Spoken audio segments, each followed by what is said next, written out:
शेतकरी मित्रांनो नमस्कार. तुमच्याकडे टोमॅटो पीक आहे का, कोबी आहे, फ्लावर आहे किंवा वांगी आहे? तर मित्रांनो ह्या पिकांमध्ये आपल्याला खूप समस्या ह्या कॉमन असतात. त्या कोणत्या? तर नागअळी असेल, ट्रिप्स असेल, तुडतुडे असतील किंवा फळ पोखरणारी अळी असेल.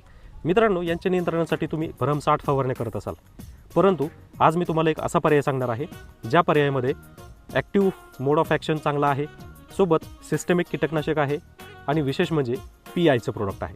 तर होय मित्रांनो, आज मी तुम्हाला सांगत आहे PIचं ब्रोफ्रेया, ज्यामध्ये आपल्याला ब्रोफ्रेनिलाइड 20% SC फॉर्म्युलेशनमध्ये हे कीटकनाशक पाहायला मिळतं, जे एक सिस्टमिक कीटकनाशक आहे. आणि हो, याचा वापर अतिशय कमी आहे. 50 मिली प्रति एकर प्रति 200 लिटर पाण्यासाठी याचा आपल्याला वापर करायचा आहे. याच्या वापरामुळे साधारण 2 ते 3 दिवसामध्येच आपल्याला 70% पॉप्युलेशन ही कंट्रोल झालेली पाहायला मिळते आणि 5 दिवसामध्ये पूर्ण प्लॉट कीडमुक्त आपल्याला पाहायला मिळतो.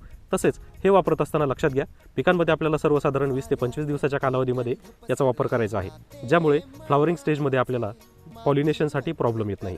तसेच पिकांवर ह्यांचं कीटकनाशकांचा वापर करत असताना रेजिस्टन्स किडींचा वाढणार नाही याची काळजी घेण्यासाठी आपल्याला वेळोवेळी वेगवेगळे कीटकनाशक वापरणं गरजेचं आहे. IPM म्हणजेच इंटिग्रेटेड पेस्ट मॅनेजमेंट, ज्याच्यामध्ये आपल्याला yellow sticky trap, blue sticky trap हे वापरणं गरजेचं आहे.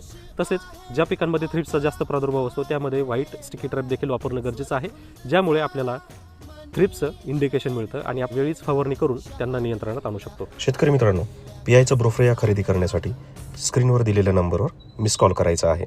तर मित्रांनो नक्की वापरा PIचं ब्रोफ्रेया.